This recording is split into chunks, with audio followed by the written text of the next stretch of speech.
If you're a focused learner who's ever wondered how massive, high-stakes corporate bets can just go spectacularly wrong, well, you're in exactly the right place today. We're going to set our time machines back to the spring of 2010. Just to set the stage a bit, this was the era of the Affordable Care Act and, the premiere of the movie Hot Tub Time Machine. But far more relevant to our purposes today, the spring of 2010 also gave us the Microsoft Kin. It's widely considered by many to be literally the worst cell phone ever brought to market. So let's break down exactly how this absolute disaster happened. Okay, just look at that number. $1 billion. It's a staggering figure, right? This wasn't some tiny experimental side project cooked up in a garage somewhere. Microsoft pumped $1 billion of research, development, and marketing capital into this one device. And when you invest that kind of money into a piece of consumer tech, you're expecting to completely disrupt the market, capture massive market share, and honestly redefine the way people communicate. You're expecting a blockbuster. But the public response? Yeah, well, the public responded by buying almost none of them. Reports indicate that exactly 503 units were actually sold. I mean, think about that ratio for a second. $1 billion spent on development versus 503 individual phones actually purchased by real consumers. It is an almost unimaginable failure. And the timeline of this disaster? It's honestly just as shocking as the sales figures. 48 days. Microsoft was so profoundly embarrassed by this absolute rejection from the consumer market that they completely pulled the Kin from store shelves a mere 48 days after it was released. Can you imagine the logistics and just the sheer panic in the boardroom required to pull the plug on $1 billion product in just under 7 weeks? Crazy. Okay, let's dive right into this. Section 1, the social media illusion, or designing for the social crowd. So to really understand a failure of this magnitude, we have to look at the original vision. Microsoft was targeting what they called a social media-loving crowd. They basically wanted to give younger, hyper-connected users smartphone features, but they wanted to do it at traditional brick phone prices. To capture them, they designed their big flagship feature, the Kin Loop.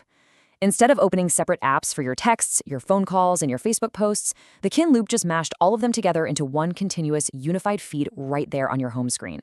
This was fundamentally what the device was supposed to be. But the reality of how this actually functioned behind the scenes was incredibly convoluted. You see, the Kin didn't actually connect directly to Facebook or your other social platforms. Instead, it connected to a proxy website called Kin Studio. Think of Kin Studio kind of like the neighborhood gossip. This centralized server would go out, pull all the data from the web, package it all up, and then feed it down to your phone. Which brings us to Section 2, Anatomy of a Flopzilla. What went wrong with the tech? Because of that whole neighborhood gossip server setup we just talked about, the device had a fatal flaw. The Kin Loop only updated every 15 minutes unless you manually prompted it. Now, if you're targeting a young crowd that demands instant gratification and real-time connection, a forced 15-minute delay is just a death sentence. Furthermore, the Facebook client was incredibly frustrating. It only allowed you to post status updates. There was absolutely zero ability to friend people, like their posts, or even leave comments. You could speak out into the void, basically, but you couldn't actually interact. And the glaring omissions, they didn't stop at social media. Remember, this was a device marketed with smartphone features, yet it had absolutely no app store, no calendar application, no maps for navigation, not even games.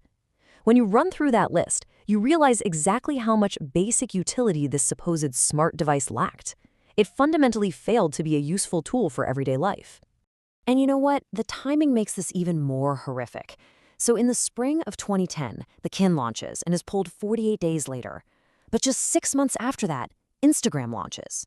The mobile landscape was evolving at this breakneck speed toward rich, visual, app-based social ecosystems. And because the Kin had no app store and relied on that clunky proxy server, it was entirely locked out of this future. I mean, it was literally halfway to obsolescence the very day it hit the shelves. Moving on to Section 3. The fatal Verizon trap, the business blunder. The technological shortcomings were definitely severe, but to fully grasp this disaster, we really have to shift gears and look at the business strategy, because the pricing structure is what truly doomed the device before it ever stood a chance. The Kin had the seemingly appealing cheap upfront cost of about $150, but here was the fatal gotcha. Purchasing the phone locked you into a mandatory $70 a month Verizon data plan. And look, rational consumers are incredibly smart. They quickly did the math and realized, hey, if I can afford a premium $70 monthly cell phone bill, I could just afford to buy an Apple iPhone, which actually had an app store, maps, and native apps. The pricing model just completely alienated the exact budget-conscious market they were trying to attract. Compounding this massive consumer disconnect was some serious internal dysfunction. Behind the scenes, the project was plagued by what's been described as just weird politics, specifically a massive clash between Microsoft's internal culture and a company called Danger. Now, Microsoft actually bought Danger for $500 million. Yeah, $500 million, specifically for their mobile expertise. And then, bafflingly, Microsoft proceeded to completely ignore that very same expertise, which of course resulted in a highly fractured, directionless product development cycle. Let's wrap things up with Section 4, a legendary tech failure, the legacy of the kin. In the aftermath of all this internal chaos and technological failure, the tech press was absolutely merciless. One critic famously described the Microsoft kin as being practically raw in the middle. It's a vivid description, right? A device that just felt unfinished, untested, and completely half-baked. Though honestly, as a quick side note, calling it raw in the middle is a tremendous disservice to raw cookies, which are actually delicious. The kin, unfortunately, just left a terrible taste in everyone's mouth. Today, the kin isn't just forgotten, it's actively memorialized as a cautionary tale. It actually sits on physical display in the Global Museum of Failure. And because the entire system relied on that centralized kin studio server we talked about earlier, which Microsoft obviously shut down, the surviving phones can't even be activated anymore. They are quite literally just very expensive billion-dollar paperweights. Which leaves us with one final provocative question. What happens when a billion-dollar bet completely ignores the rational consumer? Well, the Microsoft kin is the ultimate answer to that.